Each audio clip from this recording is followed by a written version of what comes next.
Beginning, meaning we're just now developing the waterfronts consistently throughout Dade County. You know, you can see, obviously, we're close to Overtown, which most of the downtown waterfront has been developed, and now it's beginning to stretch up to Edgewater, which is right on the water, of course, across from Midtown and the Design District. But what they say they're going to see is you're going to begin to see this infiltration to the communities, a step back, a step back, a step back. She'll end up getting about 5 layers of new development in Miami after the waterfront is done. And that leads me to the important point of why Overtown and all these other communities are so important and vital to Miami, because there is a need for low-income, middle-income housing to service all the new jobs and communities that are being built. And one of the things that was shocking, I did some on the way here, I was running a little late because I wanted to get some current numbers of what we're looking at. In the low-income family households, about 92% of their wealth is held in their house. That's shocking.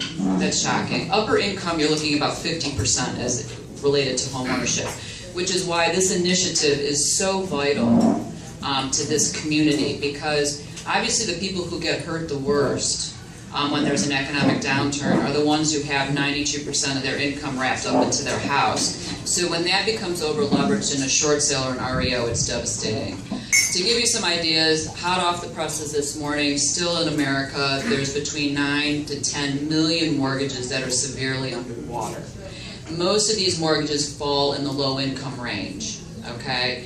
Again, there's a couple factors we could go into. Predatory lending, unfortunately, tended to target these type of communities. The other thing that happened is the developers, the first communities they pulled out of when there was anything rocky were the lower income communities.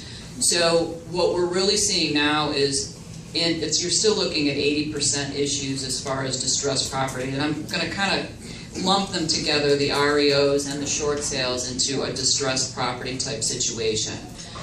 One of the things that I've been, going back to being a homeowner advocate, and I'll do a side note here, I do work with legal aid in Miami Dade County. If you have a homeowner that has an issue, they can go to legal aid and request me. It's pro bono to talk about these issues with them. But anyways, education is the key, because with short sales, and first off, they pretty much, home ownership and education go hand in hand. One of the things that we raised yesterday, again, at the forum, talking about how $1,200 a square foot was cheap, and they're talking about a $500,000 house, it's like everybody can buy it. One of the things I asked was, okay, well, where are the jobs, the 6-figure jobs that are going to support? I mean, not everybody in Latin America is going to own a second home on the Miami River, right? And that's just as important in these communities, and it comes back to also financial education about how do you deal with your only asset, your financial income of 92%. Which is why, working with homeowner advocates as yourself and outreach for people, I helped someone who basically was on disability. We got them $30,000 in their short sale. So, these are, I encourage, as short sales and REOs seem to fade from the luster of the headlines on newspapers, they still are impacting a substantial portion of the community where we're standing right now. And they will. I mean, 10 million mortgages are not going to be resolved overnight. And what's happening that I'm seeing with the homeowners now versus the first wave, how it worked is the first wave was basically fraud. People, they used someone else's social security number to get a loan to pull money out of a house. Okay, so they walked away, obviously. And then the next wave was unemployment. Where we are right now is 2 kinds of homeowners majority. One, they just don't know, okay? They don't want to talk to a lawyer because we all cost money. They can't afford a foreclosure defense attorney. They're afraid. They get letters every day from the bank. They're all bad, when you're struggling to figure out if you're going to have a house or not. And then you have the other homeowners who have been living for free and are comfortable living for free, and they just aren't seeing an end game. And unfortunately for both of these homeowners, it ends with the sheriff showing up.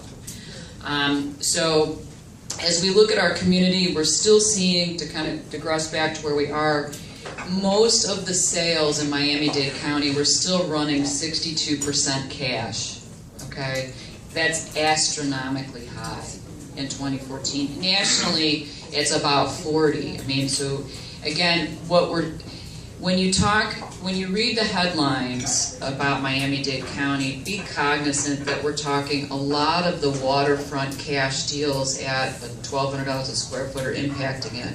Everyone in this room should see that with the communities and the development here in Overtown and things like this, this will be the next benefit. But it also is important that there be home ownership in these communities so that they remain communities. They don't have the opportunity of 60% down payment, or paying cash totally, which is why I'm talking about this website. Getting them in touch with some ability to get into the home. And most of the time the retention is very high once they're in the home and affordable. So that's very important, and we're not going to see that decrease anytime soon. But one of the positive things, again, reflecting on the information shared yesterday, for the homeowners who come in now, if they short sale, okay, first off, if you're dealing with someone who's short selling, if they short sell their home, they can come back and buy in 2 to 3 years. That's huge. And the reason it's huge is they'll actually buy a house that'll appreciate. So if you're talking to somebody who's underwater at any level, I gotta be honest with you, I did a short sale 2 months ago and we shorted the bank $1.2 million. So they're still out there too. But the predominant is, like I said, the mid-range, $100,000 to $300,000 home. One of the encouraging things is they can come back and buy. If you're foreclosed, you're looking at 7 years, you'll miss the appreciation that's happening in Miami-Dade County, because once the banks come back in to start lending again, and you get that cash purchase rate down to probably where it should be, where you're looking at 30%, you're going to see a huge price appreciation. And why are you? Because you have more buyers.